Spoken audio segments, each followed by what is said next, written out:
SR welfare education trust द्वारा आज बैठक यहाँ पर बुलाएगी, क्या निर्णय होगा और क्या काम करती है एसआर वेलफेयर ट्रस्ट, इसके बारे में थोड़ा बताइए। जैसा कि आप नाम से जान रहे हैं, SR welfare and education trust है।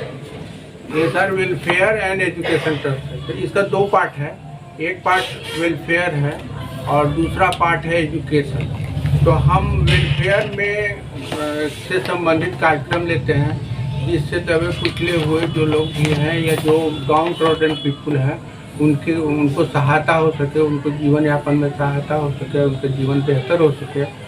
और जो बच्चे एजुकेशन के क्षेत्र में जो बच्चे साधन विहीन हैं, जिनको साधन मुहैया नहीं हो पा रहा है, उनको हम लोग मतलब एजुकेशन पर ही काम करती है ओनली, और वेलफेयर पे भी काम करती है।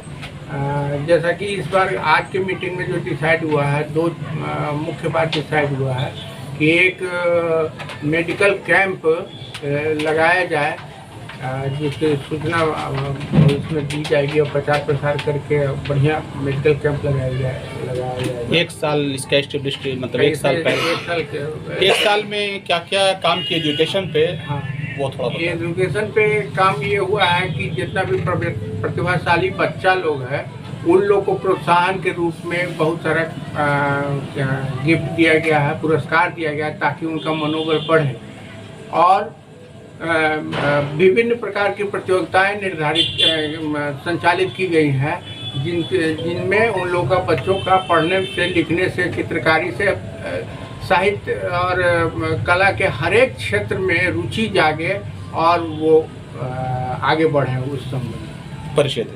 मेरा नाम हरिहर सिन्हा हुआ, मैं उपाध्यक्ष SR welfare and education trust news का वेलकम करता हूं कि आज हम लोगों की बात को जो दूसरों तक पहुंचाने का काम किया है, इसके लिए बहुत बहुत धन्यवाद। SR welfare and educational trust जो है, ये स्पेशली उन लोगों के लिए है जो डाउन ट्रोडन है, जो चाह करके भी, यानी कि प्रभावशाली हर जगह लोग हैं, लेकिन हम उनको यानी कि उठाने का काम करेंगे, क्योंकि वो उठ नहीं सकते हैं। कहीं पर उनकी माली हालात सही नहीं है, तो कहीं पर उनको बताने वाला कोई नहीं है। इस तरह के बच्चों को कैसे आप लोग सेलेक्ट कर रहे हैं? ये सेलेक्ट करने का ये है कि ये ट्रस्ट के अंडर में एक स्कूल भी चलता है, जो माउंट कार्मल सेमिनरी नाम का संस्था है, बहुत पुराना संस्था है। वो ऐसा ट्रस्ट ने उसको अभी अपना ये पैट्रोनेज में ले लिया है, और उसमें उन बच्चों को ये किया गया। पिछले बार ऐसा ट्रस्ट के अंडर में उस स्कूल में बच्चे ने हाईएस्ट मार्क्स लाने का काम किया है मैट्रिकुलेशन में, और उन लोग सारे को प्रोत्साहित किया गया। कुछ लोग ऐसे भी हैं जो साइलेंट हैं, जो चाह करके भी अपनी बात नहीं बता सकते, वो खाना खाए हैं कि नहीं खाना खाए हैं, वो उनके बच्चे पढ़ सकते हैं कि नहीं पढ़ सकते हैं, वो किसी को बोल नहीं सकते हैं। लेकिन हमारा ये काम है कि उन तक पहुंचना। जिस दिन हम वहां तक पहुंचने में कामयाब हो जाएंगे, समझ जाएंगे कि वेलफेयर का काम हम कर लिया, हमने ट्रस्ट का काम को पूरा किया। जो मकसद हमारा ट्रस्ट को पूरा करने का है कि हम उन तक पहुंच जाएं।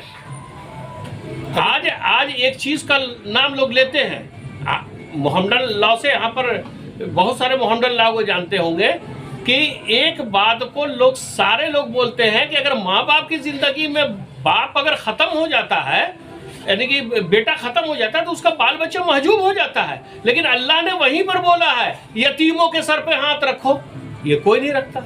अब उस शरीफ फैमिली किसी के आगे हाथ नहीं फैलाएगी, किसी को बोलने नहीं जाएगी, लेकिन ये ट्रस्ट उस वैसे लोगों को खोजेगा, वैसे लोगों के साथ मिलकर काम करेगा कि उनके बच्चे को तालीम के बगैर यानी कि अधूरे नहीं रह जाए। उनको कोई अगर दिक्कत हो रही है तो कोशिश करेगा, अपने टीम से बात करेगा। आपसे अगर मिलना चाहे कोई इस तरह के बच्चे या गार्जियन, तो कैसे आप तक पहुंचेंगे? हमारा वेबसाइट अपना है, वेबसाइट से मिल सकते हैं। हमारे यानी कि बाकी मेंबर लोग का भी है, सब उस पर यानी एड्रेस है, टेलीफोन नंबर है, यानी कि किसी से भी बात करेंगे मतलब कि ट्रस्ट से बात कर रहे हैं।